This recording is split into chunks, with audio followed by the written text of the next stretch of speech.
Class is now in session. I'm Professor Hockey, and today we'll be discussing the game between the Sharks and the Capitals, in which the Sharks have lost 5-2. And this was actually quite similar to their last loss this season, that coming against the Winnipeg Jets, in which Melker Karlsson opened the scoring in the game. The Sharks took an early 1-0 lead in this one, but after that it was mostly Caps controlled. They would get 3 unanswered goals in the rest of the first period from Hathaway, Vrana, and Karlsson to take a 3-1 lead going into the second period. In that period, they would only extend their already pretty large lead with another goal from Hathaway and another goal from Vrana to make it 5-1 going into the third. Only then would the Capitals really let up on a bit of that pressure, which would allow the Sharks to get another goal in this one to at least make it a somewhat respectable score, with Evander Kane getting his 13th, and the Sharks, as I said, would lose 5-2. And I don't necessarily think the Sharks were all that bad in this game. Obviously, whenever you lose a game, there's going to be things that you can point to that you could have done better. In tonight's game, it was likely defensive zone coverage as well as puck management, considering they got burned in those areas on a lot of these Capitals goals.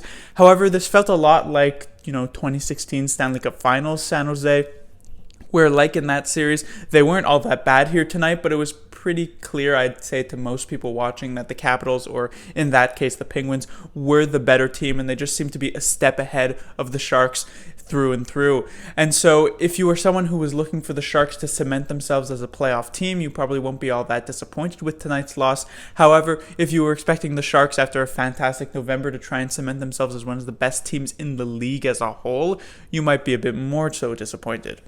The first thing to talk about would normally be the goaltending, but will actually be Evander Kane, just considering what happened in the last few minutes of tonight's game. He ends up pulling off a pretty dirty play, certainly, but although I don't know how dangerous it really is with this, hit-ish to the side of the head of Radko Gudas, ends up getting called as a 5-minute major for elbowing when it was clearly not elbowing. So I don't know how after the review they can still call it that. I don't actually know if they can even switch the call if it was originally elbowing, because it very clearly was not. However, that's not really the point here. I'm not surprised this got called for 5 minutes, especially in a game that wasn't really all that close in the last 5 minutes here. There's no reason to actually have Kane sit for 2 minutes or anything like that. Now, the obvious question would then be, will Kane get a call from the Department of Player Safety to potentially be suspended? It's possible, just considering Kane does have a reputation, but we have certainly seen in the past more egregious hits, in my opinion, get past the Department of Player Safety, just completely unnoticed. St. Louis series last year. And so to see Kane in the lineup for the game on Thursday also wouldn't be all that surprising.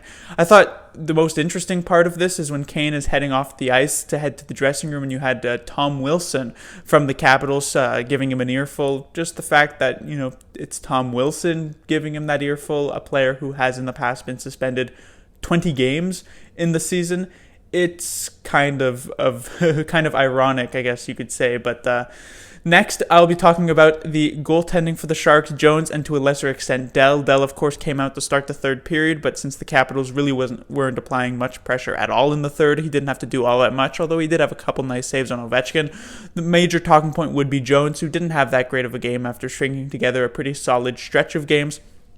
Didn't have much of a chance on Hathaway or Vrana, and obviously the Karlsson shot was not going to be easy when you let the leading scorer for defensemen in the NHL walk in pretty unopposed. However, you'd probably like to see Jones make that save. He came close, but he couldn't do it, and this gave the Capitals the 3-1 lead. Then he didn't have much of a chance on the second Hathaway one, but I probably would have liked to see him make the save on Vrana's second goal. So even with all this, even though this wasn't that great of a game for him, I wouldn't be surprised to see him back in nets on Thursday. Next, I'll talk about the bottom six. Now, this was originally just going to be me talking about the fourth line, saying how they were the best line tonight. Again, they got, for the third straight game, a goal, which was nice to see. But definitely Sorensen, Thornton, and LeBanc did have some pretty solid shifts, especially in the third period. Again, even though the Capitals did let off the pressure, it was still nice to see them working in the offensive zone well. So I guess I should discuss the bottom six. I think in particular to me, Sorensen, as he has normally done in these past few games, as well as Gambrell, really stood out in terms of performance. And when you compare it to those first couple of lines for the Sharks, where Kane, Couture, and Goodrow were not great, they were just weren't really all that apparent. And then you take a look at the Meier, Hertl, and Marleau line, and if you told me Meier and Marleau didn't dress in this game and were actually just scratched, I probably would have believed you because they were mostly invisible tonight. Same goes with Hertl, but to be fair, Hertl did leave the game early in the third period for what I'm hoping is precautionary reasons after he took a hard crash into the boards. Next, I will talk about Karlsson and Vlasic, and it may seem like I'm talking about these two players a lot, and that is because I am talking about these two players a lot, just because they've been so good for the Sharks in these past few games. I mean, if I was someone who was reviewing the Edmonton Oilers, I'd find it pretty difficult to avoid talking about McDavid and Draisaitl basically every game because they are always so good for the Oilers, and it's a similar case here for Karlsson and Vlasic. They continue to be, two of, if not the two best players for the Sharks night in and night out. They're just making such elite level defensive and even in the case of Karlsson, especially here tonight, offensive plays. I mean, just taking a look at the Capitals goal scorers, you'll notice a distinct lack of Ovechkin, Kuznetsov, and Wilson, and that is because Karlsson and Vlasic were mostly matched up against that top line and prevented them from getting much of anything. In the first period, when they did have the occasional zone time, Karlsson and Vlasic just seemed to find themselves in the right place at the right time each time to counter them. And so this defensive pairing has finally clicked for the Sharks. They're playing at an elite level, and even just after a few games, I wouldn't hesitate to put them as one of the best defensive pairings in the NHL currently.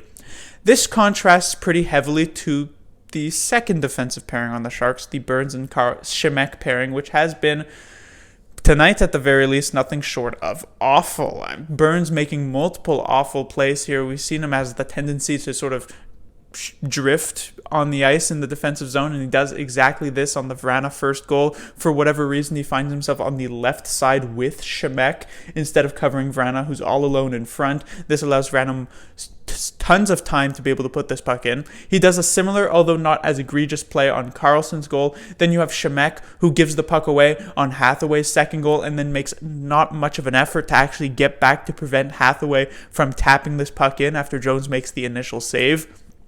And so it was just a really bad night for Burns and Simek. And this has actually been overshadowed by the fact that the Sharks have been winning a lot of games, but Burns and Simek have actually been quite inconsistent in these past few games. I would say Burns to a greater extent, but Simek nonetheless. Both of these players really haven't been all that good.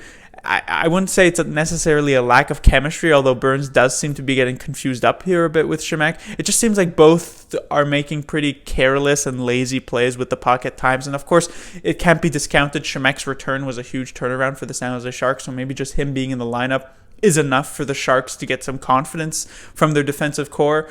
But the point is that when you look at Karlsson and Vlasic, who have really turned things around and been so fantastic, and then you look at Burns and Simek, who Burns did have a solid start to the year, and Simek did come back from injury and had a few solid games, but they just really haven't been at the level the Sharks need them to be at. But if they can get there, the Sharks will be a pretty tough team to stop.